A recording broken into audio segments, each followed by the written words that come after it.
மக்களே சப்ஸ்கிரைப் பண்ணிட்டு பாருங்க. அதுதான் எனக்கு உத்வேகமா இருக்கும். இந்த காணொளியில ஒரு சில காணொளிகளெல்லாம் நான் இணைக்கிறேன். அந்த இணைக்கிறத பார்த்துட்டு நீங்க என்ன ஏதுன்னு சொல்லுங்க. என்ன அப்படின்னா, இஸ்ரேல் பிரதமரா இருக்கக்கூடிய பெஞ்சமின் நேத்தன்யாகு அவர்களும் சரி, ஈரான் இருக்கக்கூடிய இப்ப இருக்கக்கூடிய சுப்ரீம் லீடரா இருக்கக்கூடிய மொஜ்டபா கமேனியா இருக்கட்டும் சரி, இவங்க 2 பேரும் உயிரோடு தான் இருக்காங்களா இல்லையாங்க அப்படிங்கிறது ஒரு பெரும் கேள்வியாவே வந்திருக்குது. என்ன அப்படின்னா, சமீபத்தில வெஸ்டர்ன் மீடியா இருந்துட்டு பெஞ்சமின் நேத்தன்யாகு அவர்கள் இறந்துட்டாங்க அப்படிங்கிற மாரி பல இதெல்லாம் சொல்லியிருந்தாங்க.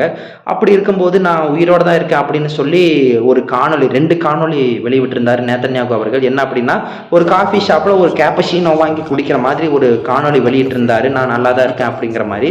பட் ஆனா அதுலயும் நம்ம ஆளுங்கன்னு இல்ல, எல்லாரும் கண்டுபிடிச்சு இது காஃபி ஏன் சிந்த மாட்டேங்குது, காஃபி வெளிய கொட்டுற அளவுக்கு இருக்குது, ஆனா ஏன் சிந்த மாட்டேங்குது, அவருக்கு 5 விரல் தான் இருக்குது, 5 விரல் தான் இருக்குன்னு அவரே எடுத்து காட்டுறாரு. அப்படி இருக்கும்போதும் இந்த கேப்பச்சீனோ மேல இருக்க அந்த ப்ளஃபினஸ்னால தான் காஃபி சிந்த மாட்டேங்குதுன்னு ஒரு சிலர்லாம் சொல்றாங்க. இது ஒரு 2 கட்டமா போகுது. ஒரு சிலர் இது ஏஐங்கிறாங்க, இன்னும் ஒரு சிலர் இல்ல அவர் உயிரோட தான் இருக்காருங்கிறாங்க. அந்த மாதிரி 50-50 தான் இதுவும் போயிட்டு இருக்குது. இன்னொரு பக்கம் என்ன அப்படின்னா, 2வது காணொளி அதுல தான் எனக்கு ஒரு பெரிய ஒரு இதே கிடைச்சது. என்ன அப்படின்னா, ஒரு 2 பெண்களோடையும் ஒரு நாய்க்குட்டியோடையும் அவர் பேசுறாரு. அப்ப பேசும்போது என்ன அப்படின்னா, இந்த விரல்ல போட்டிருக்கக்கூடிய ஒரு ரிங்கு அது கையை அவர் இது பண்ணும்போது காணாம போகுது. இது மோஷன் பிளர்ரா, இல்ல இது ஏஐயா, இல்ல அதுக்கு ஏதாவது பண்ணிட்டாங்களா அப்படிங்கிறது பெரிய ஒரு குழப்பத்தையே உண்டு பண்ணுது.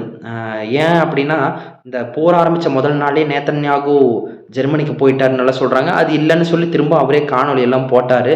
பட் என்ன நடந்தாலும் பக்காவா நம்ம இது நம்பக்கூடிய அளவுக்கு பக்காவா பண்றாங்க. அது என்ன ஏதுங்கிறது நான் உங்ககிட்டயே விட்டுர்றேன். அவர் இருக்காரா இல்லையாங்கிறது. இன்னொரு பக்கம் மொஜ்டபா கமேனி அவர்கள் அவர் சொல்றாரு, நாங்க போற இன்னும் நீட்டிச்சு நாங்க கொண்டு போவோம். எங்களுடைய சுப்ரீம் லீடர் இறந்திருக்காங்க.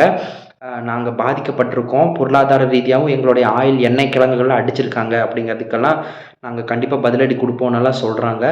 பட் ஆனா மொஜ்டபா கமேனி அவர்கள் தன்னை மக்கள் முன்னாடி வந்து இன்னும் ப்ரொஜெக்ட் பண்ணிக்கல, காமிச்சுக்கல.